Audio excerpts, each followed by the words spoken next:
नमस्कार दोस्तों, स्वागत है आप सभी लोगों का मेरे चैनल के ऊपर। और आज मार्केट में काफ़ी इंटरेस्टिंग चीज़ें हमें देखने को मिली है।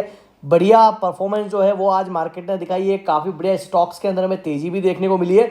तो वही इस वीडियो के अंदर हम लोग डिस्कस करने वाले कि कहाँ हमें बढ़िया बढ़िया तेज़ी जो है वो देखने को मिली है। और वीडियो शुरू करूं उससे पहले आप लोगों से मेरी एक रिक्वेस्ट रहेगी, अगर अभी तक आप लोगों ने मेरे चैनल को सब्सक्राइब नहीं किया है तो प्लीज़ चैनल को ज़रूर सब्सक्राइब कर लीजिए।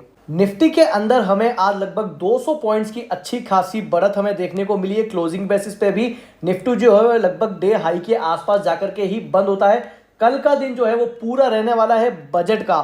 तो अल्टीमेटली कल सारी चीजें जो है वो बजट पर ही डिपेंड करेगी, कैसा बजट आता है। और कल के बाद जो बाजार की चाल है वो भी यही डिसाइड करेगा कि बजट के अंदर क्या आया है। लेकिन हम लोग बात करते हैं लॉन्ग टर्म की, लॉन्ग टर्म वो भी इन्वेस्टमेंट की। स्पेकुलेशन का हमारे से कोई लेना देना नहीं है।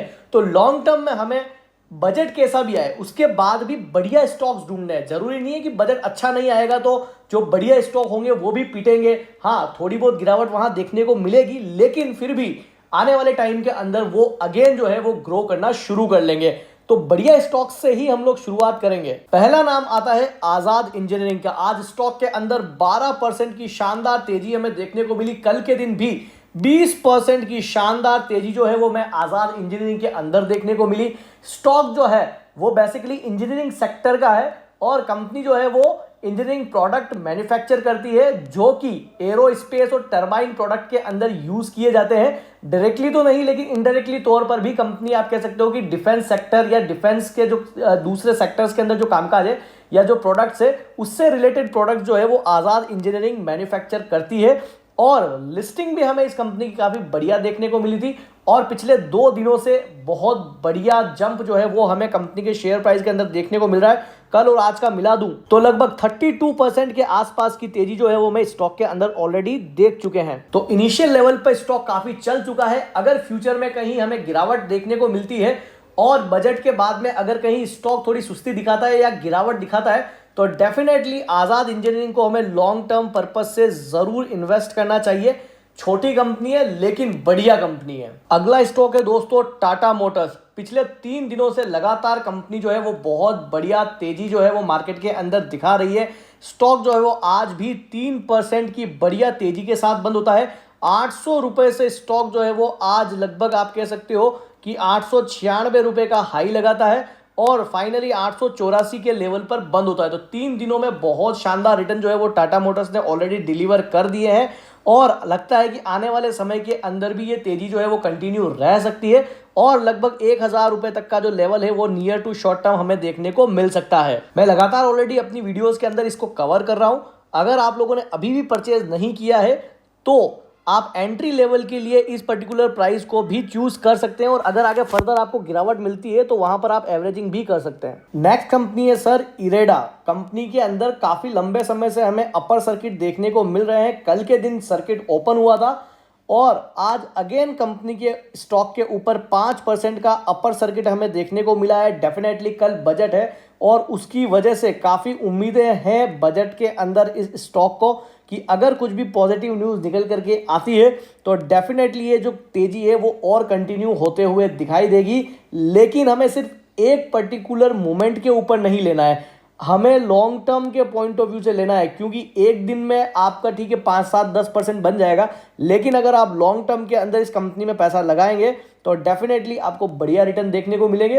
हो सकता है कि यहाँ से आपको डबल भी होते हुए दिखाई दे, मुझे उसमें कोई शक नहीं है। लेकिन हाँ, लॉन्ग टर्म और बढ़िया सस्टेन आपको करना पड़ेगा, रुकना पड़ेगा, टाइम देना पड़ेगा स्टॉक को।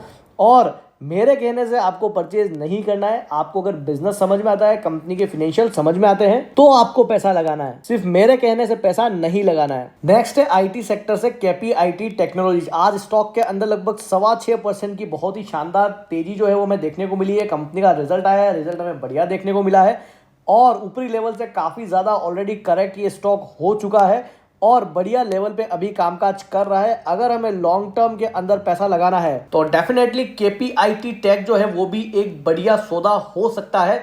हाँ, अगर आपको नियर टू टर्म अगर कुछ चाहिए कि नहीं शॉर्ट टर्म में है तो हो सकता है आपको उतना बढ़िया रिटर्न नहीं देखने को मिले, क्योंकि ऑलरेडी अभी स्टॉक जो है वो कुछ समय से चल चुका है, 6-7% आज भी चल चुका है। तो अगर आप लॉन्ग टर्म के पॉइंट ऑफ व्यू से देखेंगे और अगर आपको कहीं गिरावट में ये स्टॉक मिलता है, थोड़ी नीचे की प्राइस के ऊपर अगर ये स्टॉक आपको मिलता है, तो डेफिनेटली केपीआईटी टेक के अंदर भी आप पैसा इन्वेस्ट कर सकते हैं। और इन्वेस्ट करने से पहले आपको कंपनी के फिनेंशियल रिजल्ट्स भी देखने हैं और उस समय की प्राइसिंग भी आपको जरूर देखनी है जब आप परचेस कर रहे हैं। क्या आपको आपका जो रिस्क और रिवॉर्ड रेशो है वो आपका फेवरेबल है या नहीं है। किसी के कहने से या आंख बंद करके इन्वेस्ट करने से कोई मतलब नहीं है। काफी डेटा जो है वो ऑलरेडी काफी एप्स पे अवेलेबल है, काफी वेबसाइट्स पे अवेलेबल है। आप उसे देखिए, समझिए, पढ़िए और उसके बाद आप ये डिसीजन लीजिए कि क्या आपको ये सेक्टर के अंदर पैसा लगाना है या नहीं लगाना है। इससे आपकी स्किल्स भी इंप्रूव होगी। अगला स्टॉक है ओलेक्ट्रा ग्रीन टेक। आज के दिन भी स्टॉक 3.5% की बढ़िया तेजी दिखाता है। स्टॉक लगातार ऊपर जाता है और अगेन नीचे आ जाता है। ये चीज हमें देखने को मिल रही है स्टॉक के अंदर। लेकिन दोस्तों, कोई भी स्टॉक जो है वो बड़ी रफ्तार बनाने के लिए या बड़ी तेजी बनाने के लिए थोड़े टाइम अपना एक प्लेटफॉर्म रेडी करता है। मुझे लगता है कि ये जो अभी लेवल है ये वही प्लेटफॉर्म है और यहाँ से जब एक बढ़िया तेजी स्टॉक में शुरू होगी तो वो डेफिनेटली बहुत बढ़िया लेवल जो है वो हमें आने वाले समय के अंदर ज़रूर दिखाएगी। कल परसों स्टॉक का जो रिजल्ट आया था उसमें भी हमें बढ़िया रिजल्ट जो है वो कंपनी का देखने को मिला था। बढ़िया ऑर्डर बुक हमें देखने को मिल रही है और कल के दिन जो बजट है उसकी भी एक्सपेक्टेशन है। अगर ईवी के अंदर ईवी बसेस को लेकर के कुछ बढ़िया अनाउंसमेंट या गवर्नमेंट की तरफ से कोई बढ़िया स्टेप्स देखने को मिलेंगे तो डेफिनेटली उसका जो फायदा है वो हमें ओलेक्ट्रा ग्रीन टेक को भी मिलते हुए जरूर दिखाई देगा। तो लॉन्ग टर्म पर्पज से ओलेक्ट्रा ग्रीन टेक मेरी तरफ से लगातार डेली में आप लोगों को सारी वीडियोस के अंदर कवर करके बता भी रहा हूं। और एक डिस्क्लोजर रहेगा, ये जो कंपनी है ये भी मेरे पोर्टफोलियो के अंदर है अभी फिलहाल। अगला स्टॉक है दोस्तों IRFC। लगातार स्टॉक के अंदर बढ़िया तेजी हमें देखने को मिल रही है और लंबे समय से स्टॉक के ऊपर आप कह सकते हो कि बहुत ही बढ़िया बुलिश पैटर्न जो है वो हमें देखने को मिल रहा है। लगातार स्टॉक जो है वो ऊपर की तरफ जा रहा है। आज के दिन भी लगभग 6% के आसपास की बढ़िया तेजी के साथ स्टॉक अपनी क्लोजिंग देता है। तो कल के दिन बजट है और डेफिनेटली फोकस रहेगा IRFC के ऊपर भी और साथ ही बजट की वजह से फोकस रहेगा RVNL के ऊपर, क्योंकि काफी ज्यादा उम्मीदें हैं रेलवे को लेकर के। तो आज स्टॉक के अंदर यहां भी हमें 4.25% के आसपास की बढ़िया तेजी देखने को मिली है। स्टॉक जो है वो बिल्कुल डे हाई के ऊपर ही अपनी क्लोजिंग देता है और उम्मीद है कि आने वाले समय के अंदर भी ये कंपनी जो है वो बढ़िया रिटर्न जो है वो देते हुए हमें दिखाई देगी। तो अगर कल बजट के अंदर कुछ हमें बढ़िया देखने को मिलता है रेलवे सेक्टर को लेकर के तो डेफिनेटली इन स्टॉक्स के अंदर आगे भी ये रैली जो है वो कंटिन्यू होते हुए दिखाई दे सकती है। पिछले कुछ समय से सुज़लोन एनर्जी के अंदर भी हमें बढ़िया तेजी जो है स्टॉक के अंदर देखने को मिल रही है। स्टॉक जो है वो लगातार 5% के अपर सर्किट ही दिखा रहा है और इस तेजी के बाद फाइनली सुज़लोन का आज रिजल्ट जो है वो हमें देखने को मिला है। और अगर मैं ओवरव्यू की बात करूं रिजल्ट की तो नेट प्रॉफिट के अंदर 160% का जंप जो है वो हमें सालाना आधार पर देखने को मिला है और प्रॉफिट निकल करके आया है 203 करोड़ का। तो इस क्वार्टर के नंबर तो सुज़लोन एनर्जी के ठीक ही देखने को मिल रहे हैं। लास्ट हम लोग बात करते हैं BLS ई सर्विसेज के जो IPO का सब्सक्रिप्शन आया है उसके बारे में। अल्टीमेटली अगर आप ओवरऑल सब्सक्रिप्शन देखेंगे तो वहां पर 43 मल्टीपल टाइम जो है वो ओवर सब्सक्राइब होते हुए दिखाई दे रहा है, जिसके अंदर अभी क्वालिफाइड इंस्टीट्यूशनल बायर्स का एक्चुअल डेटा नहीं है। तो बढ़िया सब्सक्रिप्शन जो है वो BLS के अंदर आते हुए दिखाई दे रहा है। तो दोस्तों ये थे कुछ स्टॉक्स और इन्फॉर्मेशन आज मार्केट के बारे में। अगर वीडियो इन्फॉर्मेटिव लगी हो तो वीडियो को जरूर लाइक करें और चैनल को जरूर सब्सक्राइब करें।